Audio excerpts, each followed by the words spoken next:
مهندس. اهلا بيك يا اسلام، ازيك اخبارك؟ اولا اسفين ان احنا، انا عارف ان انت ما بتسهرش بالليل، لكن اسفين ان احنا مسهرينك يعني. لا ولا انا فاهم، اتفضل يا كابتن. شكرا جزيلا يا فندم. يعني اولا اخبار المعسكر ايه يا فندم؟ لا المعسكر كويس الحمد لله. انت عارف الفيفا دي التوقف ده كان من 29 اغسطس ل 6 سبتمبر، فالحمد لله الواحد نجح يكون في مباراتين. نعم. دولتين محسوبين دولي، مباراة وغينيا اللي كانت في برج العرب ومباراة جنوب افريقيا. انت عارف ان دي احتفالية بخصوص الشهرين بتاع نيلسون مانديلا، فدي مصر مدعية تحضر المناسبة دي، ودي يمكن دي ثالث مرة مصر تحضر المناسبة دي. أول مرة كان في 2001 و2006 والمرة دي 2016 إن شاء الله. لو تجربة قوية برضه يا باشمهندس بيني وبينك يعني. طبعا هي في حد ذاتها برضه السفر يمكن برضه كان نفس تقريبا مباراة الكونغو إن شاء الله تبقى في شهر 10، نفس الترتيب، نفس مواعيد الطيران مساء بتوصل صباحا ثاني يوم، فنفس الظروف تقريبا هتشابه في شهر أكتوبر إن شاء الله، فبالتالي مباراة مشابهة كبيرة جدا لمباراة الكونغو في أكتوبر إن شاء الله. تمام. المباراة هتبقى الساعة كام بتوقيت القاهرة يا فندم؟ هي 7 بتوقيت جوهانسبرج ونفس التوقيت يا فندم.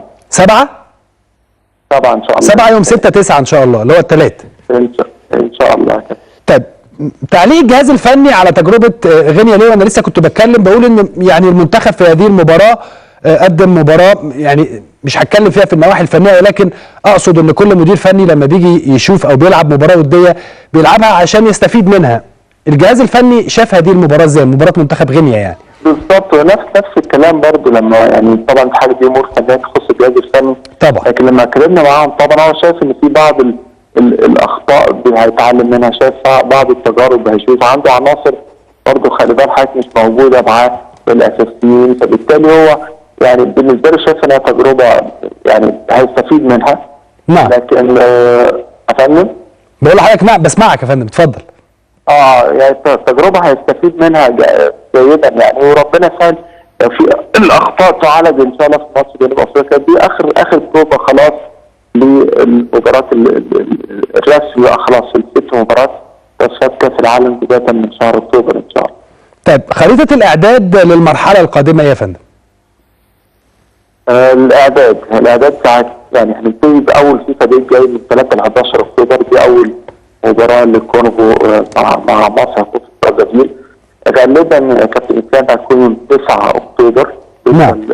القرار النهائي ما جاش. نعم. المباراه الثانيه هتكون من 7 ل 15. تمام. فيفا دي الثاني 7 ل 15. احنا المفروض مطلوبين ان احنا نرد بموعد المباراه لحد اقصى يوم 7 سبتمبر، ده اللي هو 60 يوم المتابعه في المباراه الدوليه. نعم. فبالتالي احنا ان شاء الله هنرد خلال ايام في بالنسبه للمباراه في غانا، هنشوف مكانها فين واليوم ايه ان شاء الله.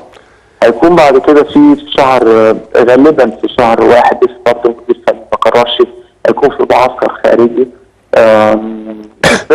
بنجتهد ان يكون في معسكر خارجي او داخلي قبل ان شاء الله التصفيات بتاعت بطولة افريقيا. نعم. الجابون بالظبط يا فندم. فده يكون من 14/1 ل 5 فبراير. نعم. في تدريب ثاني في شهر 3 وفي شهر 6. نعم. تمام. وبعدين في ان شاء الله المرحله الثالثه والرابعه، دي مرحله صعبه جدا اللي هي موضوع ماتشين اوغندا، خلال دول يبقوا ماتشين في دبل بيت، يعني انت بتلعب حوالي ماتشين في 6 ايام تقريبا 7 ايام، دي نفس التجربه اللي مرينا بيها كانت مع نيجيريا.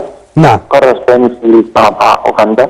وفي بقى المرحله اللي هي قبل الاخيره ان شاء الله في شهر 10 مع كونغو في القاهره، وشهر 11 نهائي المباراه السادسه مع غانا في غانا ان شاء الله. تمام. ماذا اتفضل يا فندم. ماذا سيحدث قبل مباراة الكونغو القادمة؟ يعني هل من الممكن ان احنا نرى تجمع اخر للمنتخب قبل مباراة الكونغو القادمة ولا صعب يا فندم؟ صعب. احنا كان طبعا المنتخب كان عايز طبعا يكون في بدايات الدوري، دي هتفرق معاه جدا، فبالتالي الحاج عامر حسين استجاب فعلا الرغبات الجهاز الفني، وهدفين ان شاء الله يعني على الاقل 3 اسابيع ان شاء الله تكون في الدوري الممتاز ان شاء الله قبل مباراه الكونغو. ولكن التجمع هيكون مجرد تجمع للسفر وخلاص. بالظبط كده كده. تمام. طب طمنا بقى اخيرا على حاله اللعيبه يا باشمهندس، اللاعبين في حد مصاب؟ لان احنا بنسمع ان في لعيبه خرجت من التمرين عشان مصابه وكده يعني، ولا الامور كلها ماشيه بشكل جيد؟ لا، هو 26 لعيب الحمد لله شاركوا النهارده في التدريب. يمكن امبارح كان في بعض الاصابه شويه كده بالنسبه لعلي جبر وليد سلمان، لكن الحمد لله النهارده كانوا كويسين ونزلوا التمرين. 26 لعيب الحمد لله النهارده كانوا في التمرين وسلام الحمد لله. اشكرك يا باشمهندس ايهاب على وجود حضرتك معانا، واسفين ان احنا سهرناك، انا عارف ان انت بتنام بدري، فاسفين ان احنا